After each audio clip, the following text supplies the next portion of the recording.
This is English shorthand dictation number 267 and the dictation speed is 160 words per minute. Ready? Start.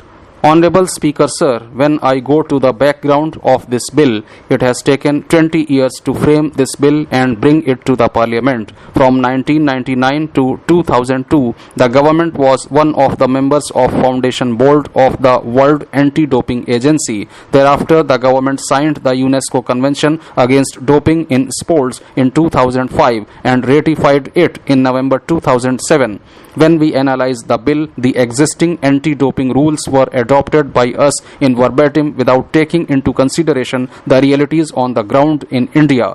The bill formulates these rules into a legislative framework. This framework is crucial in the contemporary situation to protect the athletes' rights and at the same time regulate them. The bill empowers the agencies to act on their own belief to suspect any athlete.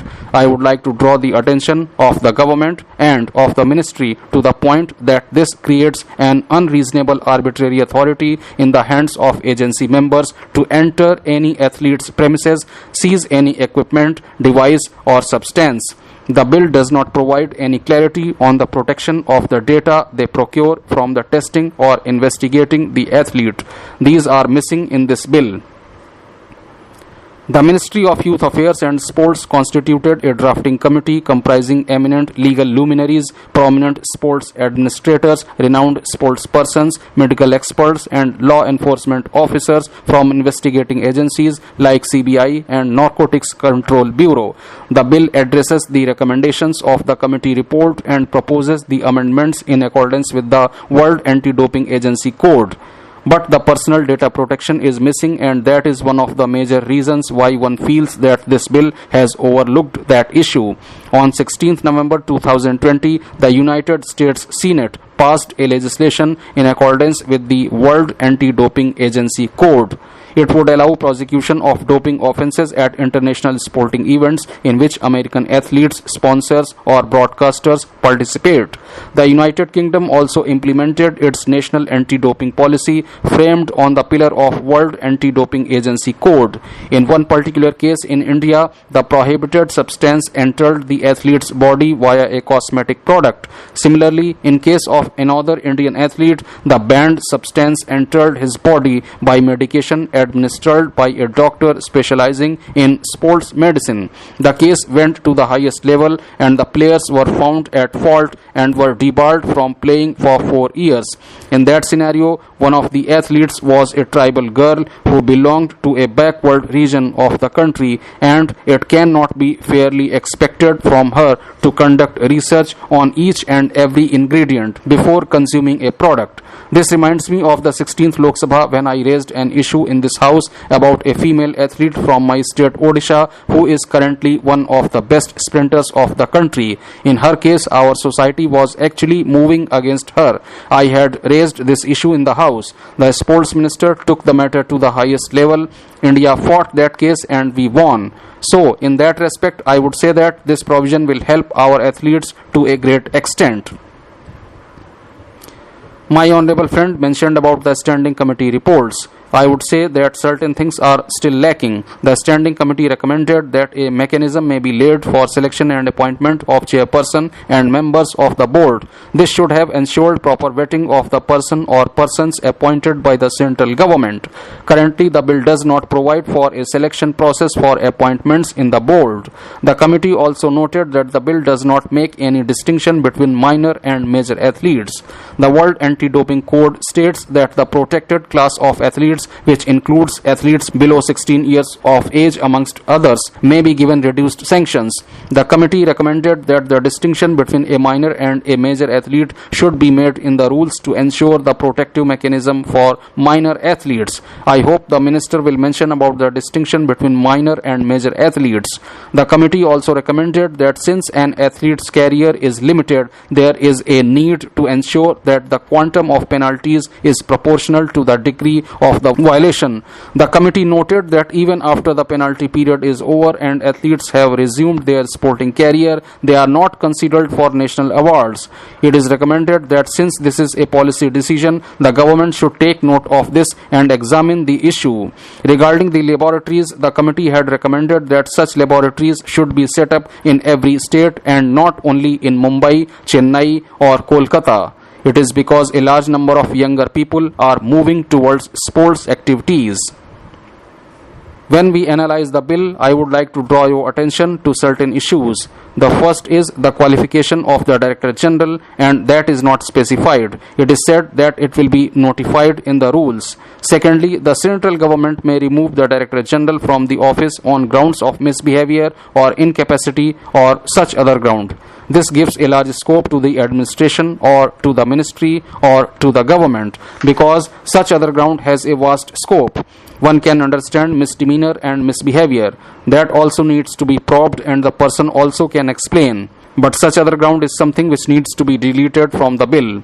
Leaving these provisions to the discretion of the central government may affect the independence of the Director General. This also goes against the mandate of the World Anti-Doping Agency, which says that such bodies must be independent in their operation. My second point is that the board has powers to remove the members of the disciplinary panel and appeal panel on grounds which will be specified by regulations and they are not specified in the bill. There is no requirement of giving them an opportunity of being heard. This will affect the independent functioning of the panels.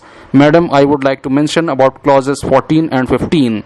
In order to ensure an effective and credible anti-doping system, such organizations must be independent in their ability to make operational decisions. I would like to mention about the qualification. The respective acts of the regulators such as Securities and Exchange Board of India, Telecom Regulatory Authority of India and National Medical Commission clearly define minimum qualification and grounds of removal of members, giving power to the government to decide about the qualification through rules and giving discretion to decide grounds of removal will affect the Director General's independent functioning and will go against the mandate of World Anti-Doping Agency. I would like to talk about Clause 11 and Clause 12. Grounds for removal of a member of the disciplinary panel and hearing panel are left to be specified in the regulation. These grounds of removal have not been specified in the bill. Similarly, the bill does not specify any requirement to give members of the disciplinary panel and appeal panel an opportunity of being heard before removing them. Now I come to Clause 11 and Clause 12. The bill specifies the grounds of removal such as conviction of an offence and abuse of position for the members of the National Board for Anti-Doping, and they are also given an opportunity of being heard in such matters. The bill has not specified any requirement to give members of the disciplinary panel and appeal panel an opportunity of being heard before removing them. The World Anti-Doping Agency requires that the members of the hearing panel should provide collective expertise in relevant fields such as law, science, medicine and sport and must have anti-doping experience of 10 years. However, under the bill, none of the members of the hearing panel are required to have anti-doping experience. This should be specified in the bill. As per the provision in Clause 11, the National Board for Anti-Doping in Sports will constitute a disciplinary panel for determining consequences of violation of anti-doping rules. This panel will consist of 1 chairperson, 4 vice chairpersons and 10 members, about which my honorable friend said that it would be top heavy. My issue is something different. In the absence of the chairperson, the vice chairpersons will form the hearing panel.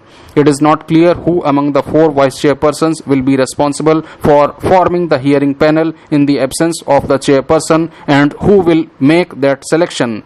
In a recent case, the Indian athletes who were gold medalists in the Commonwealth Games tested positive for the presence of anabolic steroids in their urine samples. The matter turned into a dispute between the athletes and the National Anti-Doping Agency. The National Dope Testing Laboratory in New Delhi was given a special permission to test all substances taken by the athletes. The laboratory confirmed that the athletes had taken prohibited substances. It was undisputed that their coach coach gave them these tablets. It was the responsibility of the Sports Authority of India to provide for all the supplements. However, after repeated requests, the coach purchased bottles of these supplements.